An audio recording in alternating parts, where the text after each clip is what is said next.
And welcome back to Our Community. Susie Thomas visiting with Randy Clace, administrator of Worcester Christian School.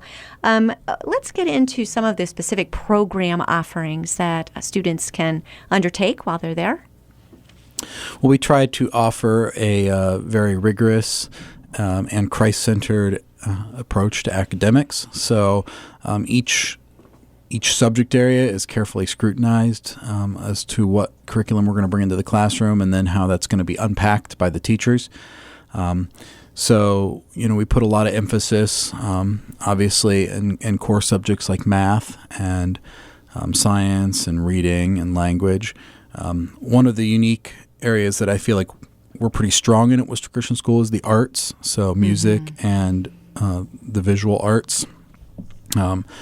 As far as music goes, all of our elementary students learn how to play the piano. So, was that your doing? It wasn't, actually. And yes, I have a background in music ed, but this predated my time as administrator. But we had a fantastic elementary music teacher, and she really devoted herself to learning how to teach class piano. And, this wouldn't replace piano lessons, if you really wanted to excel as a solo performer. But by the time a student goes through our program, in fourth grade, they are able to play, some simple two-handed melodies and sing along. And they really learn how to read music, which is a great asset, when they go on and want to learn to play an instrument or sing in a choir or anything like that. So that's a unique thing.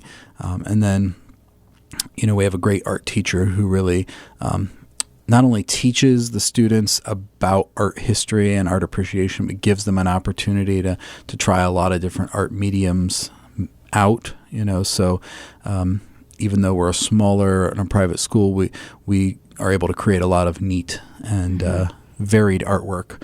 We do have a kiln on site, so we're able to do a lot of pottery with firing that and glazing and all of that stuff. Very cool. One of the reasons that families select Christian school is because there are some curricula out there that they would be concerned about their student receiving in the public school or a state-sponsored school. For example, things that might take place in health or sciences. How do you go about selecting curricula? Well, each subject is a little bit different. When we have to first kind of ask ourselves, like in an area like science, for example, we kind of put a stake in the ground for our school. Like we would be using a Christian publisher for science curriculum, whereas we don't have that same stake in the ground for math curriculum. But for science, we use the curriculum that's published by the Association of Christian Schools International, which is kind of like the umbrella Christian school organization that we're a part of. And it's rigorous, it's hands-on, and but it teaches things from a biblical approach. And with our older students, we don't necessarily want to shelter them from other belief systems that are out there because they need to be aware of what other people believe. But it's really teaching them as they get older how to think biblically and how to be discerning of what they're learning and what they're hearing. Apologetics. Yes, and our 8th grade Bible curriculum is really basically an intro to apologetics course that's a really great program called Light Bearers. And really it looks into a lot of different disciplines: science, ethics, philosophy, economics, and just says, what does the Bible have to say about this, and what other belief systems are out there in the world, and really starting to put together the building blocks of why do I believe that what the Bible says about this makes the most sense and is true. And it's a great class. So nice. How about the extracurriculars? We offer mostly extracurricular activities for middle school students. We do have some sports teams. We have a girls basketball team, a boys basketball team, and a girls volleyball team. And then a lot of students participate in soccer teams through like the local Parks and Rec or the local traveling soccer teams.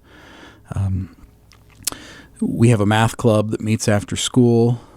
We're students who really want to delve into math a little bit further. We have a math teacher who's just really amazing, and she is very passionate about what she does, and it's amazing the number of kids that will willingly stay after school for math club. I'm I'm astonished every year at how many students she has participating. That's a real testimony. Yes. And we have the robotics club to try to introduce some of those STEM initiatives, the science, technology, engineering, and mathematics initiatives that are out there in education.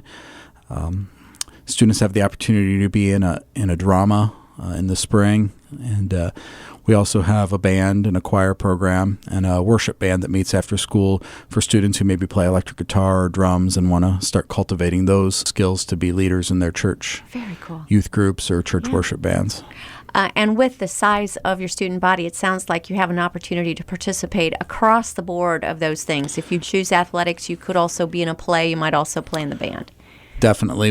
We have a lot of students who do a lot of things, which is great. It's fun for me to walk the halls of the school after school lets out in the afternoon and see so many and hear so many kids just enjoying learning in a different context, really. And yes, we are happy to see a lot of students taking advantage of a lot of opportunities to become very well-rounded. Before we leave math, I just have to throw this out there. Do you use Common Core or no Common Core? We do not use the Common Core. Well, a lot of people are going, how do I sign up? We make ourselves aware of the Common Core, and we want to make sure that no student is at an academic disadvantage from attending Worcester Christian School. So we try to cover, the standards that we need to, but I would not say that the Common Core is what directs our program. And so students actually are learning how to memorize some basic math facts. Yes, we still are very committed to memorizing multiplication tables.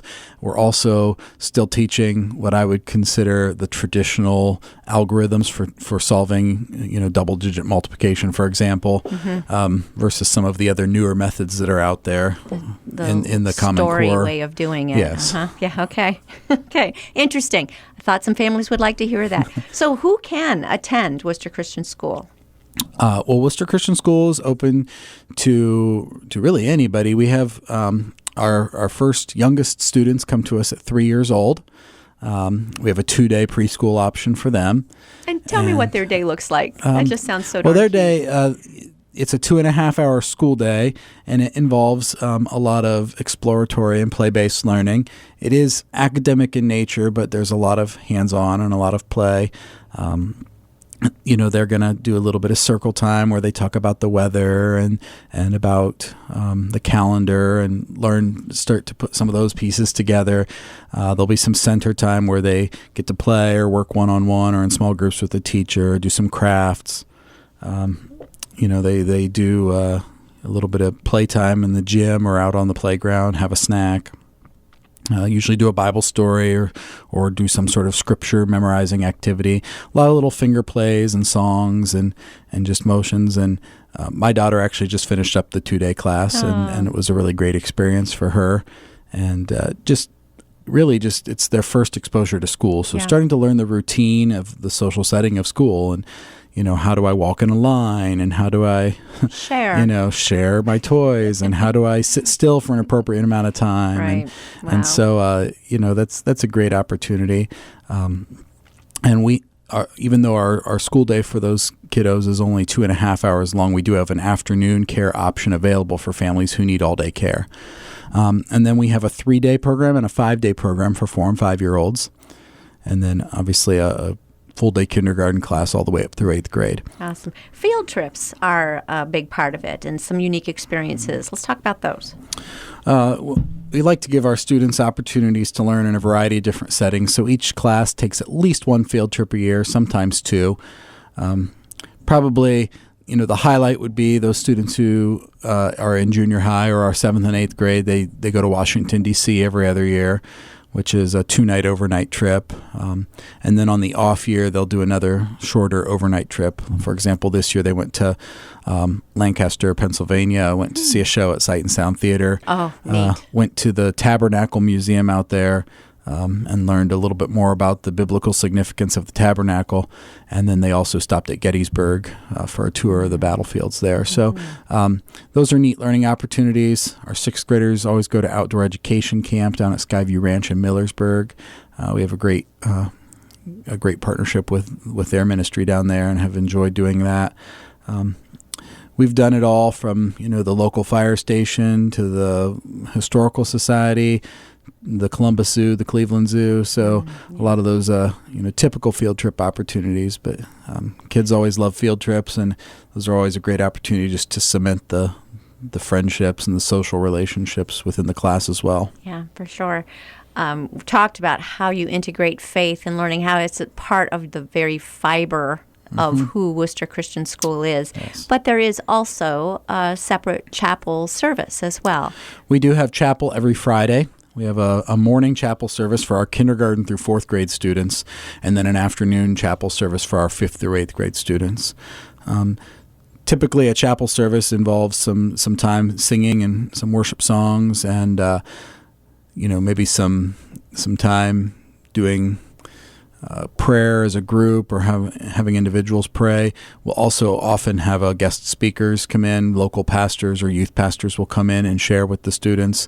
And each class throughout the year gets to plan and present a chapel. So, for example, like the 2nd graders, this year they did a kind of a Veggie Tale style version of the story of Queen Esther.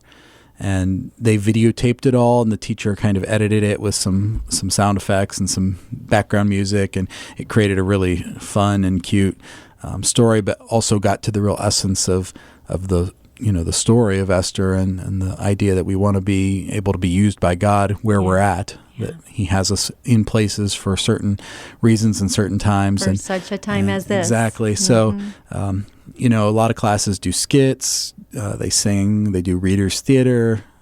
It's a lot of fun. Kids take ownership of it, and the parents then, of course, flock to attend the chapel. And I think that kind of activity is really special because it cements, our core value of Christian foundation. It gives students the opportunity to develop those leadership skills, because hopefully someday they're going to be involved in their church ministries, involved in the music ministry or the drama ministry or ushers or speaking or, something.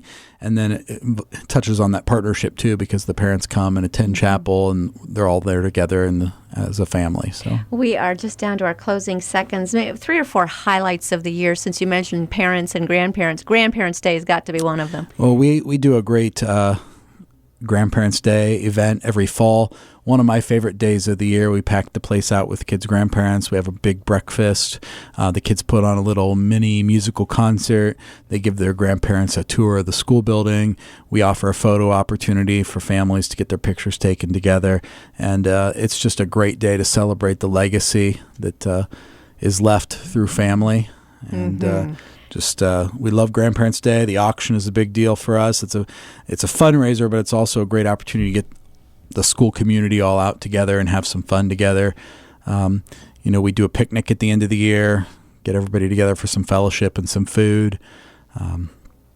And I think with our middle school, we do a fine arts / student showcase every year, which is a great opportunity for the drama, band performance, art show, and the kids usually present their independent studies, which is sort of like a spin on science fair, only opened up to all academic subject areas. We'll direct everybody to WorcesterChristianschool.com. And Randy Clace, thank you so much for joining us in our community. Thanks for having me.